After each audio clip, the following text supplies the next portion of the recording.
to take a minute and talk to you about Jean Shaheen's smear against me in my campaign and the insensitive attack ad that she started running today. It's not only insensitive, but it's inaccurate. I'm going to read a statement and then I'm happy to take as many questions as you have. What Jean Shaheen is doing is despicable. Her lies and scare tactics are, quite frankly, disappointing. I have always been a pro-choice independent Republican and have a strong record of supporting women's health care. I have always been, and that is how I have always voted.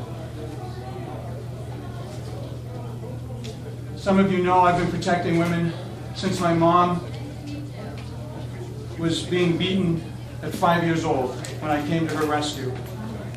One of the reasons I chose to go to college close to home is so I could be there to respond to my mom and sister's calls on a constant basis to help with an abusive stepfather.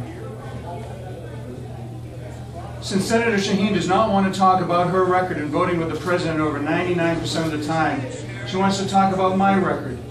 So I think that's a good idea. So here are the facts. As a senator, I was the lead Republican sponsor and advocate as a result of not only my upbringing and personal experiences, but recognizing the need for women to have protection. So I voted and supported the Violence Against Women Act. I stood up to my party to oppose language that would take away a woman's right to choose. I voted to protect funding for Planned Parenthood so women could have health care services that they needed and deserved. I voted for health care providers to cover the cost of contraception. As a colonel in the Army, working at the Pentagon, me and my team rewrote the sexual assault prevention regulations to make sure women who were raped or assaulted had a recourse. Those are in full force and effect and working.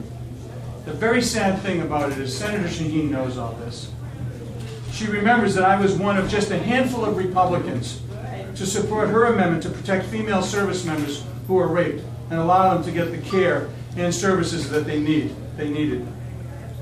For her to lie and say that I'm opposed to women's health care is not only insensitive, but it's also deeply offensive.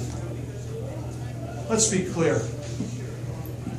This bill that she's referring to, that by the way was filed over 9 years ago and was never even voted on, and shown in her ad, did not force women to do anything. I would never force a woman to do anything, and I would never support a bill that would do such a thing. The goal of this bill was to give adoption a chance simply as an alternative, and I thought that Senator Shaheen and I agreed on that very important topic to promote more adoptions, but apparently that is not the case. In this ad, Senator Shaheen lies about the bill. She lies about my position on adoption, and she should absolutely take it off the air immediately. Let me be crystal clear. The choice to have an abortion comes down to a decision that is best made between a woman and her doctor. As you know, I live in a house full of women and have been advocating and fighting for women's safety my entire life. For Senator Shaheen and her allies to suggest otherwise, in a way that she has, is just shameful. It reminds me of what Martha Coakley tried to do when she said I would not allow women who are raped to be able to have the care and services they needed. Just as shameful. Sadly, the National Democratic Party is resorting to these scare tactics, not only here, but across the country, because that's all they have left. Now, you all know we're helping, obviously, fund the stations, but there's been a lot of negative ads run. But this one absolutely crosses the line. It's from her. She's standing behind this ad, as I stand behind my ads. And I'm focusing on the issues that people are talking about, and you're writing about and reporting about. Because we are, right now, talking about a sensitive and tender topic. Shame on Senator Shaheen for playing politics with women. I will continue to talk about the issues that affect all voters, both men and women, that have to do with our national security, our economic security. I will continue to talk about jobs and a way to strengthen the economy and strengthen our country at home. I will continue to draw those distinctions between us on the issues that affect everybody in New Hampshire and throughout this country.